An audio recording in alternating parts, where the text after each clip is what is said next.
Chers frères et sœurs, amis visiteurs, bonjour. Oh, qu'il est bon d'être dans la maison de l'Éternel. Oh, qu'il est bon de louer le nom de l'Éternel. Oh, j'aime Jésus. Nous aimons Jésus. Et nous aimons venir adorer dans la maison de l'Éternel pour glorifier le Seigneur et lui rendre vraiment toute la gloire qui lui est due. Oh, j'aime aussi l'Éternel parce que lorsque nous venons adorer le Seigneur, il a toujours pour ses enfants, je dirais, des sacs de bénédiction. Amen. Ah, vous n'avez pas entendu?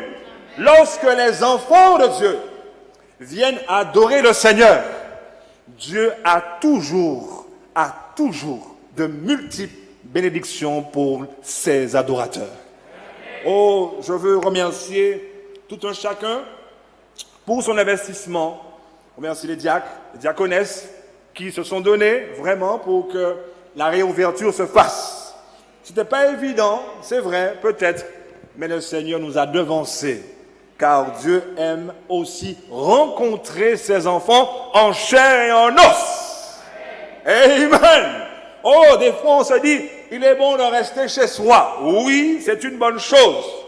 Mais le Seigneur aime aussi convoquer ses enfants, qu'ils laissent là où ils sont, pour venir se rassembler, pour adorer et chanter les louanges.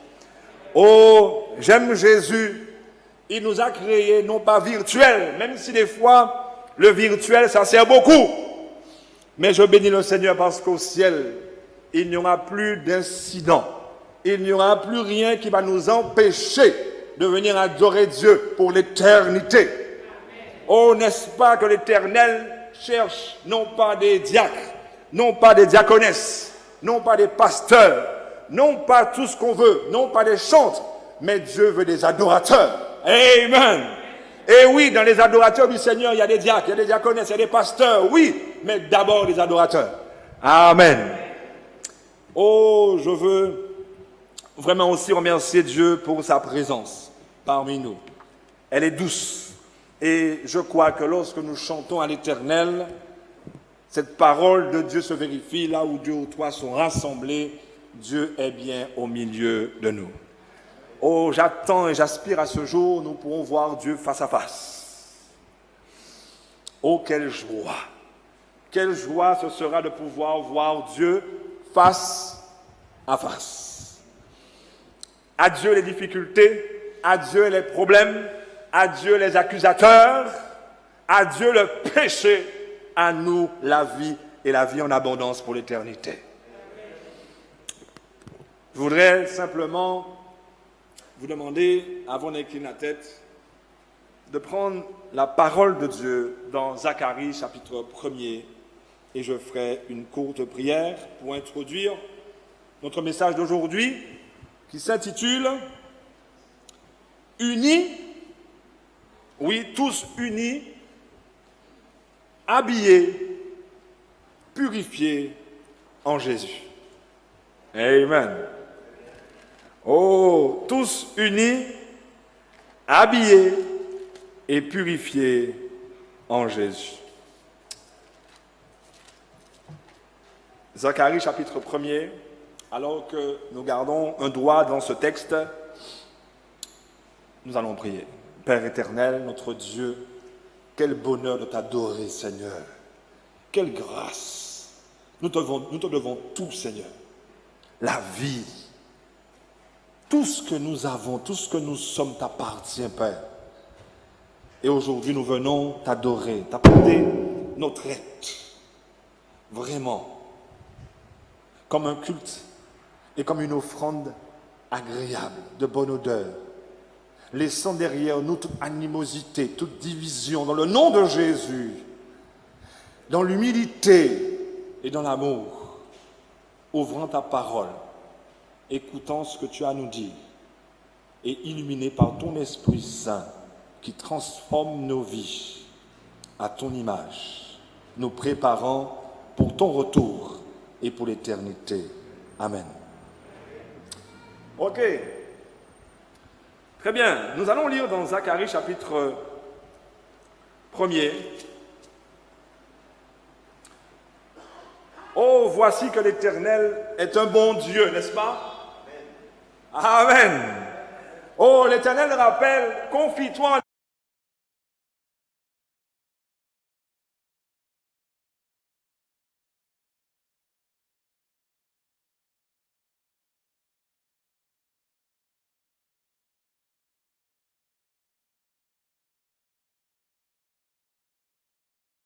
rappeler encore plume de gens.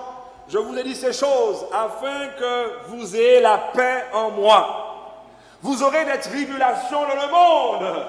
Il y aura des difficultés, il y aura des problèmes. Oh, certainement, toi qui es ici présent, tu as sûrement des difficultés, des problèmes, des choses compliquées à résoudre. Mais sache, oui, que l'Éternel, notre Dieu, nous dit ce matin, mais prenez courage. Amen. Prends courage, mon frère. Prends courage, ma soeur. Prends courage au nom de Jésus-Christ. Prends courage. Car l'Éternel nous dit, par Jésus-Christ, j'ai vaincu le monde. Amen. Oh, j'aime Jésus. L'Éternel me rappelait par la parole d'Ésaïe. Oh, ne crains rien. Lorsque des fois nous aurions envie de commencer à avoir peur, à trembler, à transpirer, l'Éternel nous rappelle. Ne crains rien, non pas parce que ton compte en banque est rempli, non pas parce que tu as une voiture ou une belle voiture ou une maison où tu es en sécurité, non, parce que l'Éternel est avec toi. Amen, j'ai pas entendu. Et l'Éternel va nous rappeler ce Dieu bon, formidable, celui que nous venons adorer ce matin. Il nous dit, regarde autour de toi, lorsque tu regardes, ne promène pas des regards inquiets. Ne promène pas des regards inquiets. Et aujourd'hui, chers frères et sœurs, nous aurions vraiment de quoi avoir un regard inquiet. Oh, nous voyons les entreprises qui coulent, de nos frères et sœurs qui perdent leur emploi, des vies déchirées, la perte d'être cher. Un monde avec une récession extraordinaire et sans précédent devant nous. Et l'enfant de Dieu que nous sommes, les enfants de Dieu que nous sommes, nous pourrions avoir des regards inquiets. Mais l'Éternel nous dit, ne promène pas des regards inquiets car je suis ton Dieu. Amen. Oh, je viens, je te fortifie. Car Dieu sait que des fois le courage, la force nous manque. Et l'Éternel nous rappelle, il est là pour nous fortifier, nous apporter de la force. Et ce matin, l'Éternel veut vous donner cette force que lui seul peut donner. Aucun médecin, aucun spécialiste dans ce monde, aucun thérapeute ne peut vous donner cette force que l'Éternel, notre Dieu, est lui seul capable de donner. Et je bénis le nom de Dieu. Et c'est pour ça que je le sers. Je le sers même si les choses sont difficiles, même si autour de moi les choses s'écroulent, même si mes cheveux blanchissent. Là, bon, Gérard, même si mon être extérieur dépérit, j'aurai toujours confiance en l'Éternel, notre Dieu. Béni soit l'Éternel. L'Éternel va rajouter, et je te soutiens. Et pas n'importe comment, je te soutiens de ma droite triomphante. Oh, le gros problème de notre terre n'est pas un problème de coronavirus. Oh non, je ne vous apprends rien de nouveau. Le gros problème de notre terre n'est pas la récession qui est devant nous. Ce n'est pas le chômage. Ce n'est pas les maladies. Mais le vrai problème de cette terre est un problème de péché. Et Satan l'a compris. C'est pourquoi ceux qui sont des fois là à servir Satan ont des fois plus d'argent que nous. Oui, c'est vrai. Il y a des hommes et des femmes qui n'ont rien à faire de Dieu. Et pourtant, ils mangent des fois mieux que nous. Il y a des hommes et des femmes qui ne veulent rien savoir de Dieu et qui ont toujours le sourire. C'est déconcertant. Mais parce que Satan, pour lui, c'est pas que tu perdes le sourire qui est un problème. C'est pas que tu aies une grosse voiture qui soit un problème. Il peut même te donner tout ça. Et malheureusement, beaucoup trop de chrétiens vont à Dieu espérant avoir seulement ces choses. Et des fois, en tant que chrétiens, nous aspirons des fois qu'à seulement ces choses. Mais j'ai envie de vous dire que Satan est capable de donner ça.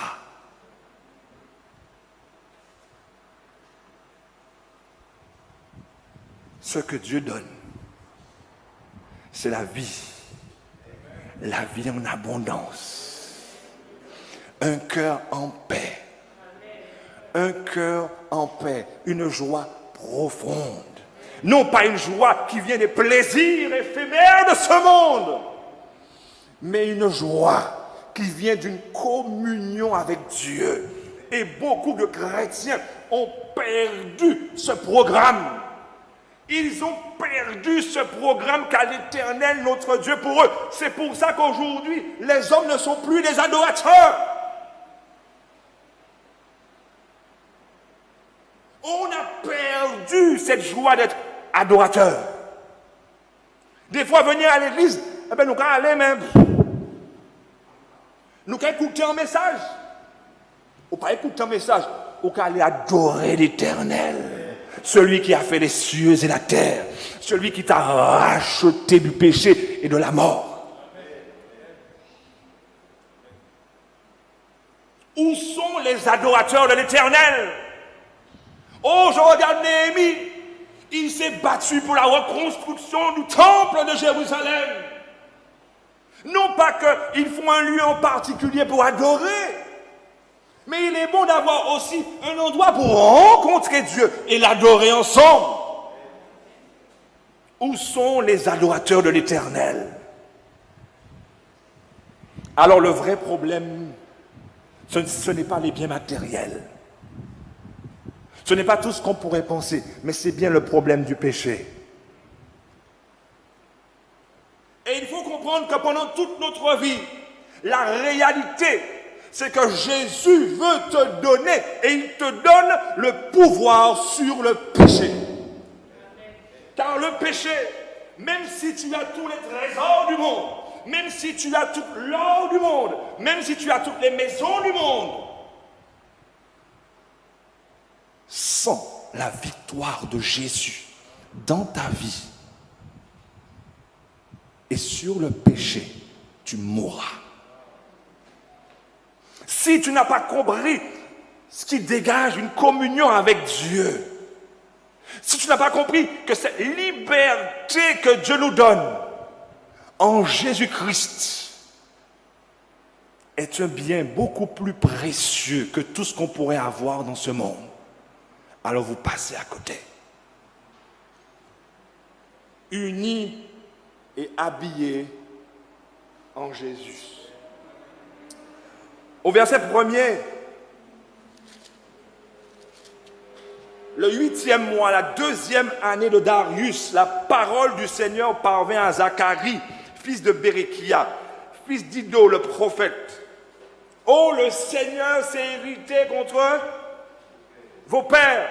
Oh, des fois, lorsqu'on lit la Bible, on a l'impression qu'on a un Dieu méchant, un Dieu toujours prêt à nous descendre. Quelle image du Père que nous avons? Oh, moi, le Dieu que je connais, c'est le Dieu qui est le même dans l'Ancien Testament, le même dans le Nouveau Testament, le même hier, le même aujourd'hui et le même éternellement. C'est ce Dieu que je connais, un Père tendre, un Père aimant qui aime chacun de ses enfants. Et lorsque quelqu'un des fois vient me voir pour se plaindre d'un autre frère, l'accusant, je lui dis: mon frère, le seul accusateur qu'il y a, c'est Satan.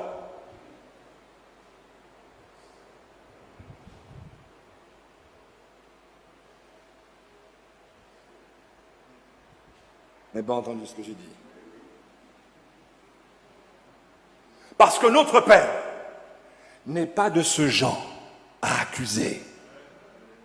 Notre Père n'est pas de ce genre à enfoncer. Notre Père n'est pas de ce genre à éteindre la petite flamme qui brûle encore. Oh, notre Père n'est pas celui, lorsque tu commences à plier à droite, à gauche, va t'écraser encore. Mon Père céleste, lorsqu'il s'irrite, c'est pour te sauver. Oh, des fois, nous nous projetons sur Dieu et nous voulons avoir un Dieu à notre image. Et puis, nous allons transposer l'image de Dieu, notre image sur Dieu. C'est l'inverse. Dieu ne pense pas comme nous. Et des fois, nous se disons, ah mon Dieu, aïe aïe aïe, le frère m'a dit ça, oh Seigneur, que le feu descende sur lui. Allah nous force ça. Mes frères et sœurs, tant que je serai pasteur ici, je prêcherai la bonne nouvelle. Mes frères, tant que je serai pasteur à l'église d'Oreb, je prêcherai la parole de Dieu et seulement la parole de Dieu. Voici ce que Dieu, par le prophète Zacharie, continue et nous écrit. Tu leur diras, ainsi parle le Seigneur des armées. Revenez à moi, déclaration du Seigneur des armées, et je reviendrai à vous, dit le Seigneur des armées.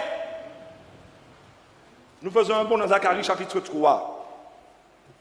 Mes frères et sœurs, pour comprendre, il faut bien saisir la Bible.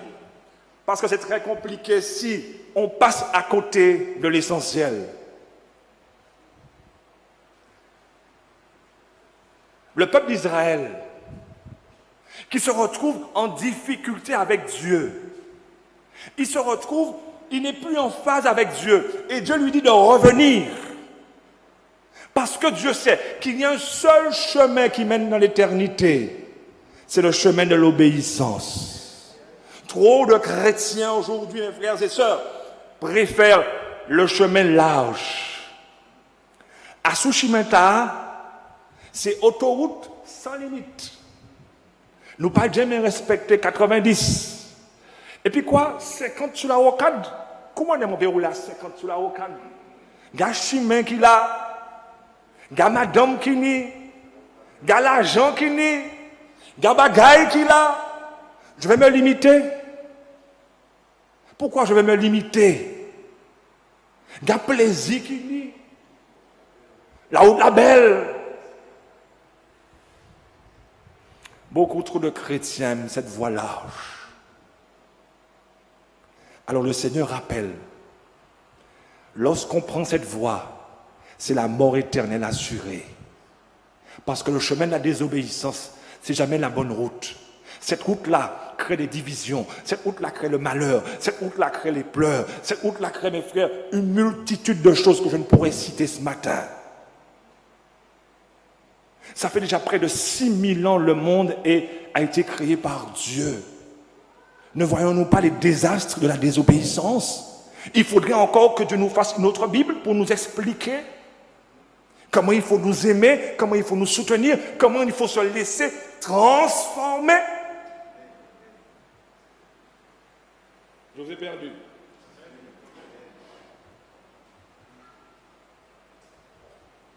Il faut encore en 2020 qu'on se dise, Seigneur, transforme-moi.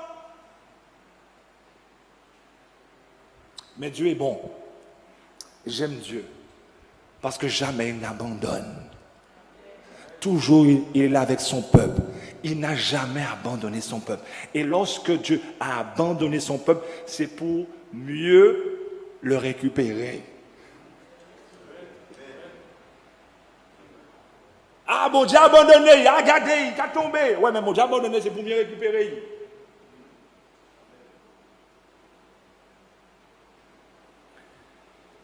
Chapitre 3.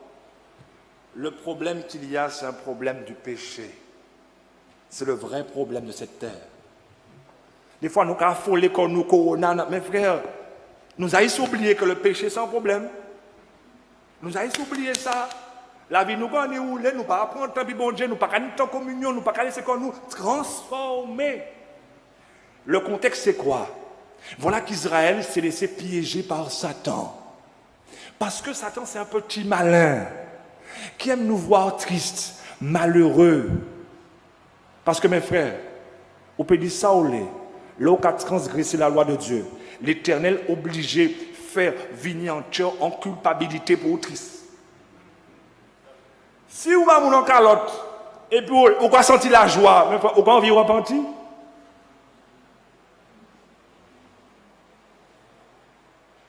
Alors Satan a réussi à emmener le peuple de Dieu hors des sentiers du Seigneur.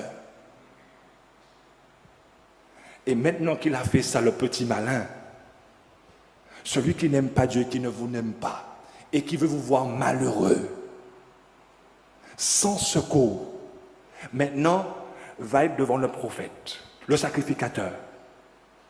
Et Dieu va montrer une vision à Zacharie. Au verset 1er, il me fit voir le grand prêtre Josué debout devant l'ange de l'Éternel. Et l'adversaire debout à sa droite, pourquoi faire, mes frères? Pour l'accuser. Oh mes frères, Satan, c'est un petit malin. Il vous dit, regarde ton vêtement, comment il est sale. Ou pas, comment on est, caractère ou pas changé. Il vous accable. Regardez, tel péché, il a toujours. Écoute, on est abandonné ça. On est plongé en péché là. Et puis on a abandonné l'Éternel.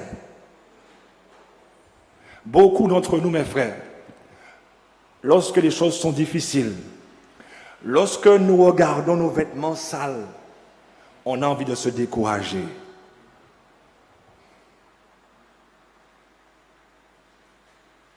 N'est-ce pas? Mes frères, pas ni un mounicia qui part à pécher. Pas ni un mounicia qui part ni en lutte. Mes frères, on ne va pas faire semblant. On bat les masques, ça veut dire. Bat les masques, mes frères. Pas ni un mounicia qui part à gourmand pour avancer. Soit avec tes gourmands, on passe le chemin de la sanctification encore. Soit on rentre dans le ciel ou bien on abandonne. Mes frères et sœurs, nous tous nous luttons. Nous tous, avec l'aide de Dieu. Et Satan aime nous décourager en nous montrant notre caractère qui n'est pas encore parfait. Et il nous accuse. N'est-ce pas? Et il dit, regarde Seigneur, regarde-les, regarde leur ingratitude. Oh, regarde leur peu de ressemblance avec le Christ depuis tant ils ont marché. Et puis, regardez, yo. Et puis, regardez corps.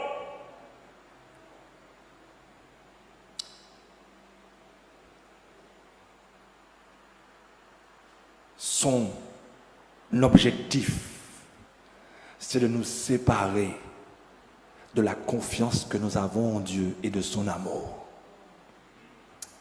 Mes frères et sœurs,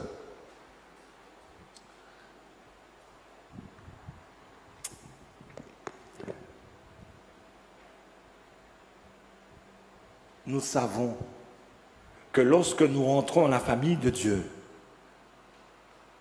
lorsque Dieu nous a libérés du péché, nous faisons vraiment l'objet des attaques de l'ennemi. Nous, notre famille, nos enfants, notre époux, notre épouse, les frères et sœurs de l'Église, la famille de Dieu, nous serons l'objet des traits enflammés de l'ennemi. Oh mes frères, il y a une chose par contre qui me peine. C'est que malheureusement, trop de frères et sœurs se font les ouvriers de l'ennemi. Notre langue qu'a échappé nous. Et on devient des accusateurs des frères. C'est le plus mauvais travail que on peut faire. C'est le plus mauvais job qu'on puisse avoir. C'est d'aider Satan dans ce travail d'accuser les frères et sœurs.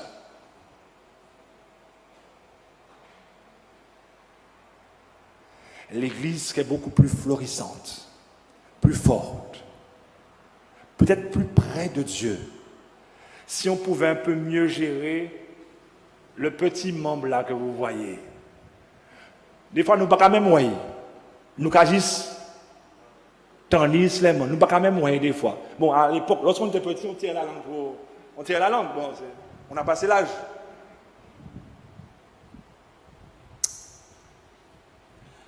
Mais mes frères et sœurs, je vais vous donner une bonne nouvelle ce matin. Ça fait déjà combien de mois qu'on a été séparés? Et je veux vous rappeler quelque chose, mes frères et sœurs. Bien évidemment, Satan a essayé de profiter pour détruire. Pendant ce temps, on n'avait pas la communion fraternelle. Il sait que lorsque le troupeau est dispersé, il peut mieux bâton avec tout le monde. Parce que Dieu aussi, par certaines épreuves, nous montre que la communion fraternelle, c'est quelque chose aussi d'indispensable. Ce n'est pas une option. On a toujours l'impression, je viens adorer, je viens adorer, et puis depuis l'église a fini, m'échapper. Mon parent t'ont fraternisé. Mais des fois, tu ne te rends même pas compte que cette unité, cette communion que nous avons est une force en Jésus-Christ.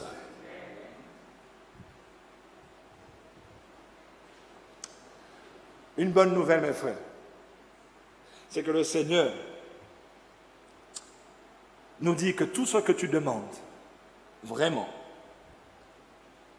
il exauce. Et une chose que Dieu exauce par-dessus tout, c'est ceux et celles qui se repentent, ceux qui reconnaissent leur voix et qui disent à Dieu, Seigneur, j'ai raté là, j'ai raté ci, j'ai pas été un bon adorateur. Pendant la période passée, Seigneur, j'ai raté des choses. Je suis retombé des fois dans le péché.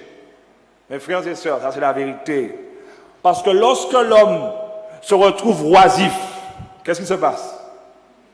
L'oisiveté, c'est la mère de tous les vices. Et quelquefois, mes frères, n'ayant rien à faire, étant confinés, peut-être certains sont retombés dans des difficultés. Mais Dieu nous dit ce matin, je t'aime.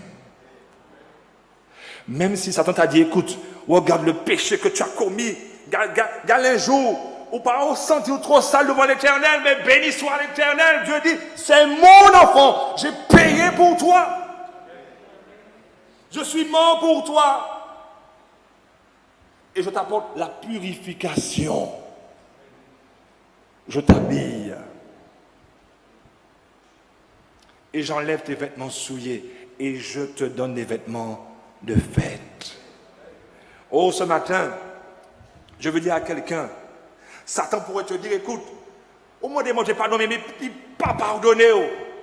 Écoute-moi bien. Même si ton cœur te condamne, l'Éternel t'a pardonné parce que tu t'es repenti, converti au nom de Jésus-Christ. Oh, ne te laisse pas abandonner. Ne laisse pas Dieu, ne laisse pas Satan te faire abandonner la foi. Aie toujours confiance en Dieu, car Dieu nous dit qu'il ne mettra jamais dehors celui qui vient à lui au nom de Jésus-Christ. Oh mes frères, lorsque Satan vient t'accuser et te dit, oh tu es mauvais, tu es mauvaise, regarde ce que tu as fait, regarde ce qu'il a fait, au nom de Jésus-Christ, tu lui montres la robe de l'Éternel, le vêtement pur de l'Éternel que Jésus a remporté pour toi. Nous pièces là pas parfait. Mais lorsque nous tombons, nous savons reconnaître par l'Esprit de Dieu et dire à Dieu, Seigneur, voici ma vie. Je sais que tu m'as pardonné. Et même si ton cœur te condamne, Dieu est plus grand que ton cœur.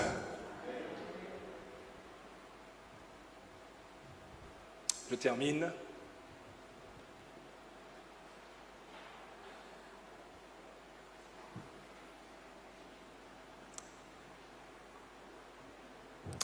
On raconte l'histoire d'une dame qui aimait jardiner. Elle était dans son jardin.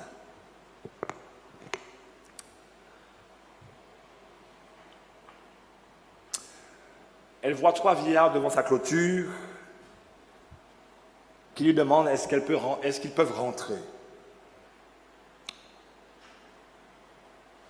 Hospitalité oblige dans ce pays. C'est une histoire aussi. Elle dit aux 3 vieillards, vous pouvez rentrer. Mais les 3 vieillards lui disent, où est ton mari? Est-il à la maison? Et elle répond, il n'est pas encore rentré. Alors le mari arrive, et là, la femme raconte à son mari que les vieillards veulent l'hospitalité, mais qu'ils souhaitent entrer seulement si tu es présent. Alors, le mari lui dit, mais écoute, vas-y, dis-leur que je suis arrivé, puisqu'il est entré de l'autre côté. Et alors, elle va vers les vieillards, elle leur dit, vous pouvez entrer. Alors, les vieillards lui disent, écoute, on ne peut pas entrer tous ensemble. Et la femme étonnée, elle demande, mais pourquoi? Et l'un des 3 vieillards lui explique, je suis la richesse. Puis il présente l'autre, le bonheur, et enfin le dernier, c'est l'amour. Et ils lui disent, retourne voir ton mari et demande-lui lequel d'entre nous il veut laisser entrer. L'histoire dit que la femme revint après avoir consulté son mari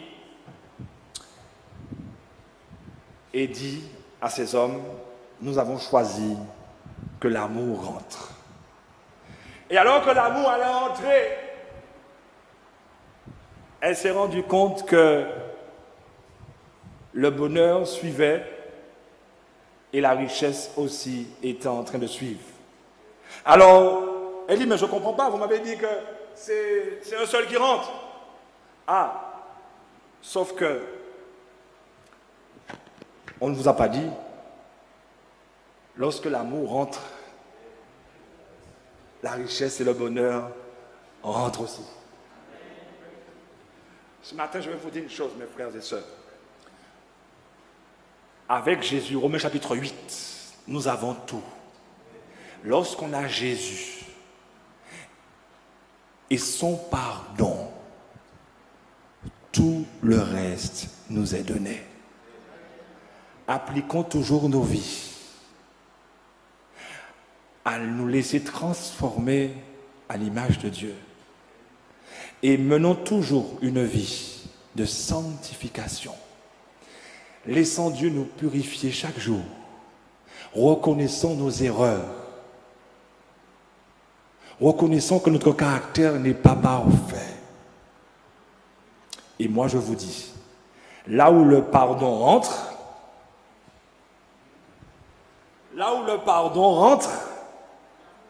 l'amour aussi, la joie, le bonheur et la vie éternelle au nom de Jésus-Christ. Que l'Éternel vous bénisse. Que l'Éternel vous accorde vraiment sa joie et sa paix. Que l'Éternel vous rappelle que la première chose dans la vie d'un chrétien, c'est d'être purifié en Jésus-Christ. Et tout le reste suit. Paul nous dit, si le Père vous a donné le Fils, ne vous donnera-t-il pas toutes choses avec lui? Satan sait C'est pour ça qu'il veut nous pousser. C'est pour ça qu'il a poussé les Israélites à pécher. C'est pour ça qu'il est toujours là derrière nous pour nous faire tomber. Parce qu'il sait qu'un homme racheté, un homme qui reconnaît ses fautes, un homme qui demande pardon, Dieu va toujours lui pardonner. Et quand le pardon rentre dans sa vie, tout le reste. Béni soit l'Éternel. Amen.